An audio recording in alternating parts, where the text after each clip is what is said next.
Now that Lincoln Riley is at USC, how much harder is it going to be for Oregon to get great players out of the state of California the way they've done in the last few years? We'll discuss with Max Torres, who covers the Ducks for Fan Nation. Here we go.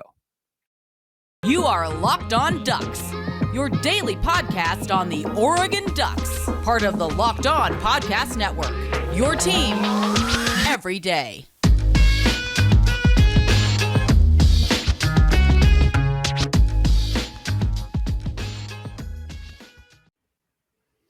Yes, it is that time once again for Locked On Ducks. I'm your host, Spencer McLaughlin, D1 play-by-play broadcaster and lifelong Oregon Ducks fan. Thanks for making this your first listen or your first view if you're watching on YouTube every day, part of the Locked On Podcast Network, your number one source to stay up to date with the Ducks. Like, comment, subscribe wherever you're listening to or watching this show. I appreciate all of you who have done so already. I'm joined today by Max Torres, covering the Ducks for Fan Nation on the Sports Illustrated Network. Max, welcome back to Locked On Ducks. Back by kind of popular demand, by the way. I had some fans hop in the comments and say, hey, you should do a show with Max. Hey, you should bring Max back on. We'll ask and you shall receive, everybody. Here be Max Torres.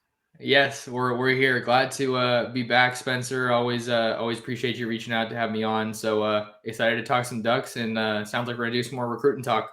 Oh, we're always doing recruiting talk here because it's 70-80% of the battle in college football. But Oregon has had an unusually high level of success bringing kids to Eugene from the state of California. Mario Cristobal and company did a really good job with all of that. But now Lincoln Riley is at USC, and Trojan fans are hoping that he's going to be able to restart them and restore them to their former glory and such. I think he'll be able to have a lot of success, but it might take a year or two longer than people perhaps think. But let's look at it from a recruiting perspective. Now that Lincoln Riley's there and USC is no longer kind of a laughingstock compared to what they have been in the last few years under Clay Helton, you have one of the most respected offensive minds in college football who's also a good recruiter at the helm. How do you see Oregon's recruiting future in California playing out? Yeah, I want to touch on one of the things that you said. I mean, USC is no longer a laughingstock on the recruiting trail. We haven't seen squat on the field yet. I'm just going to say, like, there's a lot that needs to be worked out. We still have to see what the on-field product looks like in a real game. But as far as, how Lincoln Riley being at USC kind of affects things for Oregon, I think it's definitely going to make those battles for the top in-state prospects in California that much more heavily contested. And I think also, particularly the guys in Southern California, those are going to be the ones that are really, really hard. I'm not saying that they're not going to ultimately commit to Oregon, but there's going to be guys that USC is going to be much more of a threat for now that they have a more legitimate head coach. Your guys coming out of the St. John Boscos, out of the Modern Days, out of the Servites, pick your poison as far as the elite programs in that Trinity League and the Southern California section. So, there's a bunch of guys that both of these teams are going after, both these schools are going after. So we're going to continue to see a lot of crossover as far as both those schools pursuing them. And then I think another interesting part that kind of factors into this whole recruiting battle is that with USC being where it is, there's so many opportunities for these guys to get to campus, whether it just be a quick weekend trip, a midweek trip. Those happen all the time. People fly across the country, for example, like if they're going after some Florida talent, they fly across the country for a camp in LA, and then the recruit's saying, oh, hey, I'm out here. I might as well go check out USC. That's not something that happens to Oregon a lot. So I think particularly with Lincoln Riley being at the helm now, I think I've already seen him do a much better job, I think, than Clay Helton did of getting those top local guys to campus and doing it often. When you think about how much success Oregon has had and how much they can have going forward, I think it's reasonable to assume it won't be the sort of like almost borderline domination that Oregon has had over the last few years. Not that they've gotten every top player, but the Justin Flowe's, the Kayvon Thibodeaux of the world, among many others. T-Mac? Yeah. And so I think it's reasonable to assume you're not going to have that same level of success. But do you think that Dan Lanning and this staff that he's assembled, Carlos Lachlan, who's just looking like a home run as a recruiter, Junior Adams, Adrian Clem, Tosh Lupoy, Kenny Dillingham, Matt Powledge, all these assistants, do you think they can replicate even like 75, 80% of the success Oregon has had in California over the last 4 years or so? Yeah, I'd say that they can. because you have to think about it, Spencer. Lincoln Riley's an elite recruiter for sure, and he's gotten some really good guys to join him on that staff. But Oregon has been winning on the field a lot more recently than USC has. And I feel like that's probably part of the reason that they were able to beat out USC for Josh Connerly. If you look at the myriad amount of factors that were in play there, Oregon's been really producing offensive line talent at a high level. But look at how this staff's composed. You have Dan Lanning, who, regardless of where you put him, is the face of that program and is a very strong recruiter.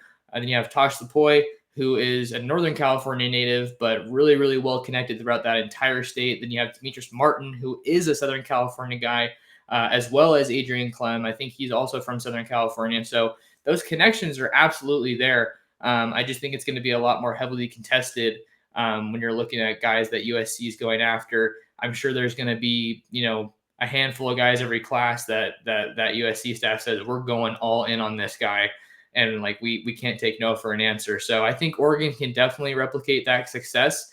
It's going to be a lot harder, I think, to get some of these guys, and you also have to look at UCLA. I think they're worth a mention, not in terms of being a recruiting power, but their 2023 class right now is entirely comprised of Southern California guys. Roderick Robinson, the Lincoln running back out of San Diego, pledged there. And then you also have another San Diego guy, Trey Edwards, out of Modern Day Catholic, where the Ducks found C.J. Verdell and Darren Barkins. Those two guys announced their commitment to the Bruins not too long ago. So USC is absolutely the main threat in California, but it looks like Chip Kelly is starting to get his act together a little bit as far as prioritizing recruiting, which really isn't something he did too much at Oregon. Was really more of a system developmental guy, and he definitely got the most out of so many of his players. But that's not necessarily the way that college football works for everybody now. Another guy like that is Kyle Whittingham at Utah, not known as a recruiting powerhouse, but getting the right guys that he wants, and clearly that's been paying off for him. And now they have a Pac-12 title to back them and just elevate their recruiting acumen. So I think it's going to be harder, no doubt. But I have every bit of confidence in this Oregon staff that they're going to be able to match, if not exceed, what Mario Cristobal and his staff were able to do on the recruiting trail. Yeah, I mean, it was already there have already been, I should say, two battles where it was Oregon and USC, and Connerly was expected to go to the Trojans. Instead, he comes to the Ducks, and Jalil Florence was the other one where he was down to Oregon and USC, and that was after Lincoln Riley had already been hired by the Trojans. And to be fair to USC, which is a sentence that'll probably get me blasted by every Oregon fan watching this right now, I'm with you. The on-field results haven't been there for USC, but I think right now the selling point is not the Trojans brand. The selling point is Lincoln Riley, because his on-field results have been there, and he has recruited well. He has sent guys to the NFL, and now with the rule change with regards to the transfer portal, you can just reload so quickly, and USC is doing that. UCLA, by the way, is also doing that. They have a top 5 transfer portal class. So I think that's one way where it's a little bit easier for recruits probably to detach the on-field results from what they have now, because you have the new coaching staff in there. And Lincoln Riley, he's had his name thrown around for NFL jobs, and he's, had 2 Heisman Trophy winners. He's got 3 starters in the NFL. He's only been a head coach for 4 seasons. I mean, I don't know why Jalen Hurts is a starter, but I guess he's a starter ish. Like, okay, that's an entirely yeah, that's an entirely different conversation and such. And we're gonna have one about what states Oregon does need to hit hard in addition to California. But first, I'll remind you, BetOnline is your number one source for all your betting stats and sports info. You can find all the latest developments, news, and odds, including this year's basketball championship matchup with the Warriors and the Celtics, the NHL Hockey Conference Finals, Major League Baseball, go Mariners, and of course all the latest fighting news from MMA and UFC to boxing. Yeah, Max is all about Los Gigantes. That's Spanish for giants, for those of you who dropped out of Spanish 1 in high school because he didn't like it. BetOnline is your continued source for all your sports wagering information, including live betting, esports, and more. Head to the website today or use your mobile device to learn more about the trends in action. BetOnline is where the game starts. So I expect the Ducks to still be able to recruit in California. They'll still get guys, just maybe not quite at the level they did when USC was down, and Chip is not known as a great recruiter. It's not something that he really likes to do anyway. So USC is your big competition down there. I expect it to be a step back, but still be very strong. when you think about where the staff needs to recruit on a national level, you can go to any state. You can go to Rhode Island here if you want to, Max. I mean, Rhode Island, Maine. Apparently, Canada's got some guys that they're sending via high school football programs up there. You got all sorts of choices. When you think about where the staff needs to recruit nationally, what states they need to be able to hit outside of California, where are you looking? Yeah, there's definitely a few that come to mind. I think just staying closer to the West Coast, because I think those are more in your in your sweet spot. I think that a couple states that come to mind are Washington. Washington's definitely been producing a lot of guys lately. Everybody knows about Jaden Wayne. He's the top prospect out of Washington. And then you have Caleb Presley, who's one of the top cornerbacks in the country. Both of those guys have been to Eugene numerous times, definitely frequent visitors. Another guy that's probably worth mentioning is Micah Benuelos. He's an offensive lineman out of Kennedy Catholic over there on the west side. So those kind of are some names that come to mind with Washington. And then Arizona is another one that's really, really on the come up. Look no further than Cole Martin, the corner committed out of Basha High School. And we're already seeing Oregon continue to push deeper into that state as well, even in the 2024 class with more offers to fellow Basha Bears with Damon Williams Jr. He's a really, really high-level quarterback, and he's got some big visits planned this year. Recently landed the Oregon offer. Talked to him on my podcast, by the way. Miles Lockhart, who I talked to their coach, and he told me that he thinks that he's like just as explosive and as athletic as Cole, just a year behind him. So they're really setting up roots in Arizona as well. And it makes sense. Why wouldn't you when you have guys like Kenny Dillingham on that staff, who's definitely, and then Dan Lanning as well, right? He had the GA spot at Arizona State, if memory serves. I believe that's the position he held. So those are two. And then another one is Utah. Utah has been really, really good to the Ducks in recent years. You see the Sewell brothers, you see Jackson Powers Johnson, Jeffrey Bassa. You can, go down the line. So those are the ones kind of out west. But then as we're starting to push east, which is where the farther east you go, the more talented really the states get. And I'm going to really hone in on the Lone Star State here, right? Texas is huge. They were able to get back into Texas after they lost all of their Texas commits in the 2022 class when they got Kamari Terrell, a defensive back out of Shoemaker High School out there in Killeen, Texas. I know that they're really happy about that. A guy with a ton of track speed that they're excited to unleash in that secondary. And then you have the number one defensive lineman in 2023, David Hicks. He's going to be on campus June 17th, I believe, for his official visit is what he told me, coming out to Oregon. And then you also have Tyler Turner, the former Baylor safety commit. He's down to Oregon and Oklahoma. He made that cut after he visited earlier in the spring. So those are a couple guys to keep an eye on there. And then a couple different running backs there. And if you're going to keep going out east, Louisiana's one that I think is another one to keep an eye on. You have Caleb Jackson, the 2023 Baton Rouge running back. He is really feeling Oregon. And Ricky Collins, who's a quarterback to keep an eye on. I wrote a story up about him a little bit ago. He's committed to Purdue right now, but Oregon's kind of doing a little bit of a contingency plan at quarterback. I think we might be getting to that later in the show. But Louisiana, and then the last one that I want to hit on, actually two. I don't want to take too much time, but I'm just trying to keep rolling here. You got all the time you need, my man. Another one is Missouri. Missouri is one that's really interesting. I think that we saw the Cristobal staff start to tap into Missouri a little bit more. I feel like they were in a really good spot to get Kevin Coleman, who was out of Missouri last cycle, but obviously he ended up at Jackson State along with Travis Hunter and a crazy close by Deion Sanders and the Jackson State staff. But Jeremiah Love's a big-time running back out of St. Louis, I believe it is, that you got to keep an eye on. I know that's definitely one of Carlos Laughlin's top targets in the 23 class. So Missouri's one to keep an eye on. And obviously, you have Dan Lanning, who's a Kansas City native. I think it's West or North Kansas City around there. But I think he's North Kansas City.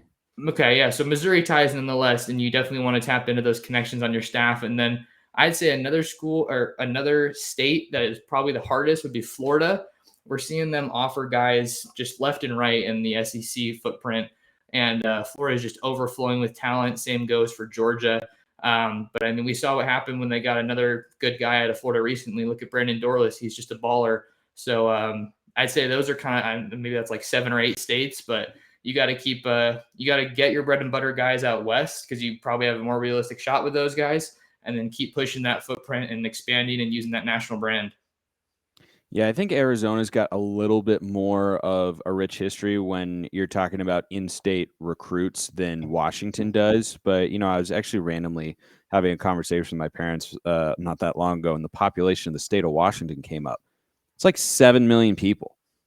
I literally did not know that. I assumed because Oregon is around 4, and I think Utah is around 3. I thought Washington was in that same mold. I was like, I mean, 4.5, 5. No, I'm pretty sure it's like 7-ish million people. And the more people you have, the more likely it is you're going to have a greater depth of talent when you're looking at the high school scene. So I was really surprised at that. And I think Oregon so far has done a good job recruiting out of the state of Washington. We'll see where Jaden Wayne goes. I think that's a big name. But Davey Uli came out of the state of Washington as well. Connerly is from there. He went to Rainier Beach. Like there's just all of a sudden a lot of high caliber talent coming out of the state, and Washington is just not at a place as a football program where they're dominating in-state recruiting. They haven't done that for it seems like quite a while now. So the opportunity to do that a little bit the way that Oregon did when USC was down, hopping into California and just taking advantage of that, I think is something that the Ducks should absolutely be looking to do. And I think they clearly are when you look at the sorts of players that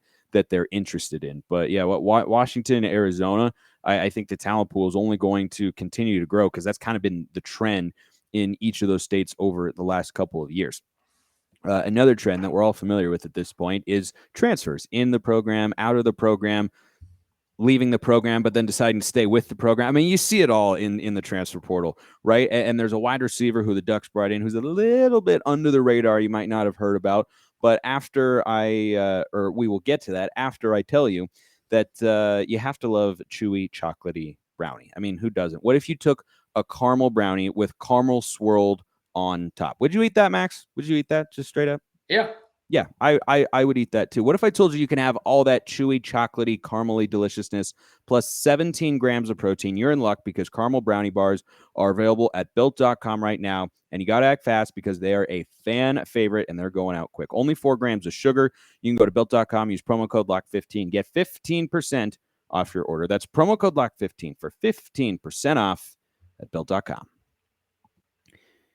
So a lot of transfer portal moves for the Ducks have, kind of been splashy or they make a lot of headlines, but sometimes they just kind of slide under the radar a little bit. I don't know if you're a big golfer, Max, but it's like a guy who shoots 1 or 2 over the first day, but then he comes back with a low 66 and he just slides himself right into contention, right? Just kind of flying under the radar a little bit. But Caleb Chapman is the guy that I've been teasing all of you Duck fans out there about for the last 60 seconds or so. And he comes over from Texas A&M, and it didn't make a ton of news. I think that's probably because of his background a little bit, and I'll let you dive into that. What should Duck fans expect from him? Yeah, I think for me, when I kind of started to dive in a little bit more about the Chapman news, it was kind of funny how it came about. I think it was either he or his trainer tagged me in like a training video, and I was like, I don't even know who this guy is. And then obviously it developed that he had gone to Oregon, and I don't think he really announced it. I was seeing reports that they had like confirmed, other reporters had confirmed with him that he was going, and then he eventually confirmed it with me. So I was like, okay, yeah, we can roll on this. But yeah, I think the biggest thing with him is I feel like after the wide receiver room changed so much at the end of last season, you had guys getting hurt like Johnny Johnson and Jalen Redd, and then Mike Pittman left. So there was just so much attrition over the course of the end of last season that you were left with a room that was super young and super unproven. Make sure that you're not getting that confused with not talented, because that's obviously not what I'm saying, and that's not the reality of it, because we saw a lot of that talent on display in the Alamo Bowl in the spring game when we really got to cut things loose. But case in point, Oregon's wide receiver room was not laden with veterans, which is kind of what you want ideally at any position. So what has the staff done? They bring in Chase Cota and then now Caleb Chapman. I think that he's kind of a guy that has a little bit more of a background as a speedy guy. I believe he was a former 4-star recruit coming out of the high school rankings. And he's listed on the A&M website as 6'5", 200 pounds. So it's definitely good to add another vertical threat, especially with what we saw in the spring game. It looks like this staff is pretty intent on pushing the ball down the field. So a guy that I think has, kind of a high ceiling, but maybe not the highest floor, just because he isn't that proven at the college level. Played 4 seasons at Texas A&M after redshirting in 2018. He did suffer 2 season-ending. I think one of them, it says on the website, is a season-ending leg injury in 2020, and then in 2018 when he redshirted, he had a season-ending injury after appearing in 2 games. So not a guy that has a ton of stats to kind of speak for, like not a really extensive body of work. But I think he's someone that can definitely probably get in that rotation somehow. And even if he doesn't play a lot, Spencer, I think that just having a veteran guy in that room is going to really help a lot with some of these young wideouts that are really trying to kind of make a name for themselves and are looking forward to hopefully being utilized a whole heck of a lot more than they were in 2021. Yeah, I think the reason it kind of flew under the radar is, the stats aren't really there because the injuries are there. And that's what stands out the most is, what he's essentially most well known for at this point in his career is he's, got a big frame, 6'5", 200, but he's just, and he's fast as well, but he just hasn't been able to stay on the field. And I think you might see him catch a ball every now and then. I mean, he reminds me a lot of Dante Thornton, right? I mean, from a body type perspective, it's that sort of build. So I think Oregon's got a plethora of bodies for pass catchers that are kind of working in the slot, are going to work over the middle of the field. Your Chris Hudson's, Chase Cotas, Seven McGee's, Troy Franklin's as well. And then you have the tight ends. I think he's a little bit more of an outside guy like a Kyler Casper as well, who, project more as like the Z receiver, they call him. And, going to run a lot of 9 balls, a lot of deep posts and try to beat you over the top and use that frame to make some contested catches as well.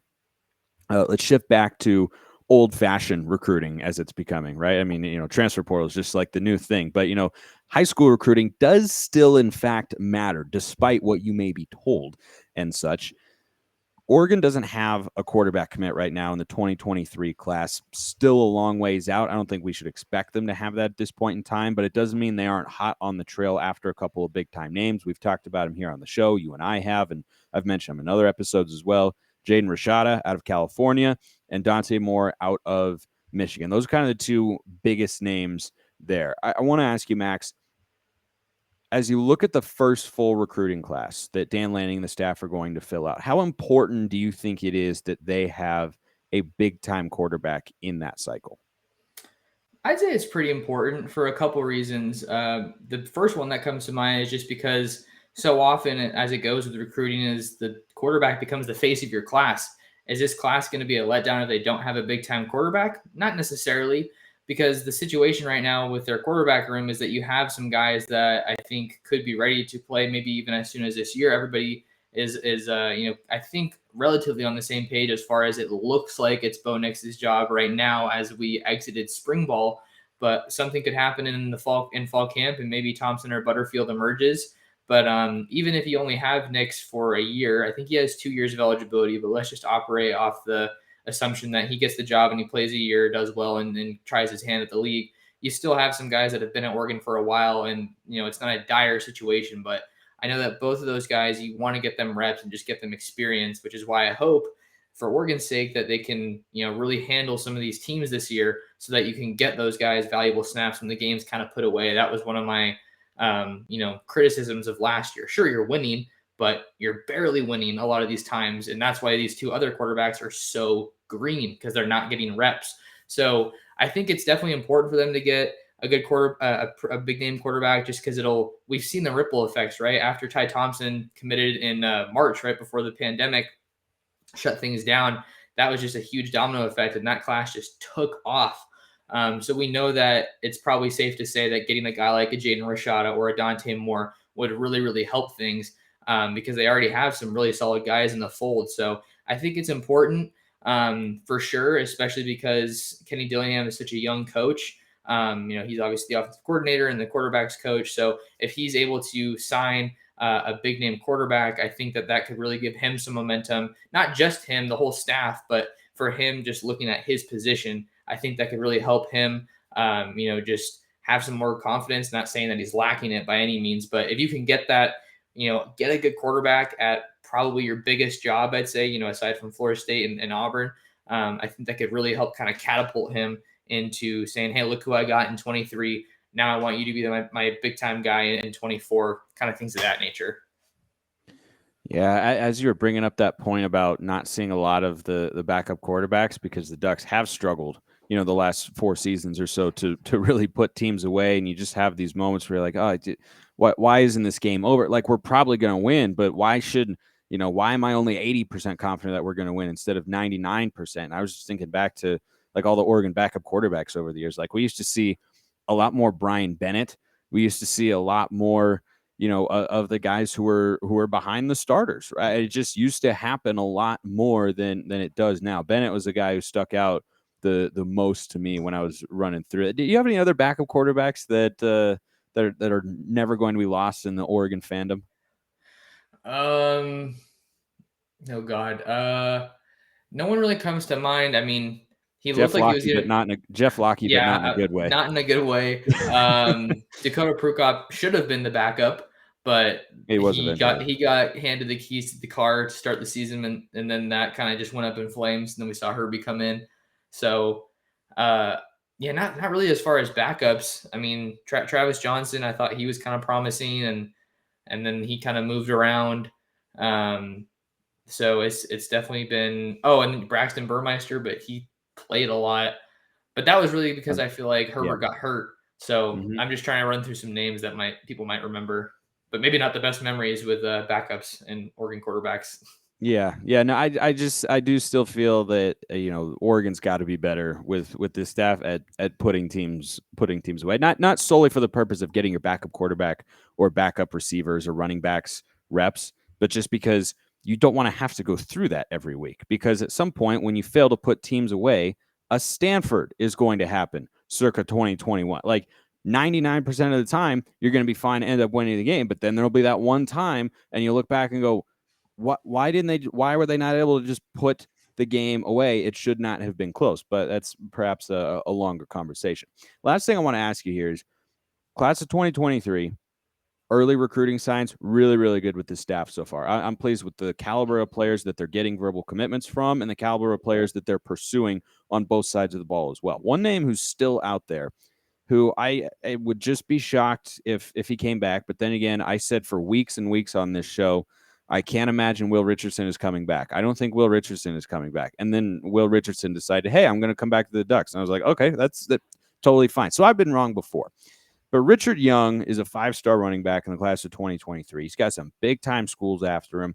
Oregon's going to get his last official visit, and Ohio State is not. You were talking to me about that before we came on to record. So Oregon's still squarely in the mix at a position group that I see now as being pretty deep, pretty talented, and pretty young as well.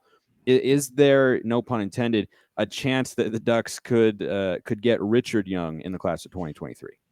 Yeah, there's absolutely a chance. Anytime you can get an official visit from a guy of his caliber or really any prospect, you definitely have a chance. I think something that a lot of people maybe don't understand super clearly is that just as an official visit is really valuable for a recruit, it's also really valuable for a school. You only get so many official visits, I feel like, and you don't want to waste an official on a guy that you don't feel like you have a good shot with. So I think that's another aspect that really factors into this one. And again, this is why I feel like I was so confident about the Oregon staff, even when it was a little slow as far as getting commits rolling, because of the caliber of talent that they were bringing out to campus unofficially. Florida is not somewhere that's easy to fly from to get to Eugene, but they still got Richard Young on campus for that unofficial. They got Caden Proctor for an unofficial. He's from Iowa. They got Samson Okunlola all the way from Massachusetts. And now those guys, I don't think Samson is locked in his officials just yet, but Proctor, and then we have Young also. Those guys are going to be coming on officials. So Oregon's definitely still in the mix here. I think it definitely doesn't hurt. If anything, I think it helps you that you're getting what is going to be his last official visit. So it's always great to kind of have that last chance to leave that really big impression. But some other schools are, aren't going to make that easy. I think that Billy Napier and the Florida staff have already really elevated the recruiting prowess of that, or the recruiting outlook rather of that program. That was one of the chief reasons I think that Florida decided to part ways with Dan Mullen, is because he just wasn't getting it done on the recruiting trail. And you've seen Billy Napier come in really quick there in Gainesville and just say, hey, we're not going to operate like that. Recruiting is important. and we are in one of the most talented states in the country. So I know that Florida has hosted him numerous times on campus for visits. So that's going to be a really big school as far as the competition goes. And then Alabama is another one. I really feel like Richard Young is probably their top guy, except the only other guy that I would maybe mention there is, I believe his name is Cedric Baxter. He's one of the top running backs in the country for 23. And he recently said he was really, feeling Alabama. So kind of got to see what some of these other schools do. But I know that Oregon would love to have a power duo at running back. Dante Dowdell is a very solid piece to that puzzle. But Richard Young would certainly be a great addition for Oregon as well. And it looks like the interest is definitely mutual. So no timeline for him just yet as far as the commitment goes, but you got him and then a host of other running backs that the Ducks are still looking at. Max Torres of Fan Nation covering the Ducks on the Sports Illustrated Network. Love having you on as always, Max. The people ask for you, and of course we deliver when the people ask, because this be the people's show, the Ducks show specifically. Thanks for coming on, man. Hey, appreciate you having me, and thanks to everybody that's supporting the show, supporting my show, and just helping keep that good Duck content flowing. Yep, plenty of it out there, and I appreciate you making this your first listen. Go make Locked On Pac-12 your second. I'm hosting, talking about everything you need to know about the Conference of Champions. I appreciate everyone listening. Have a wonderful rest of your day, and go Ducks.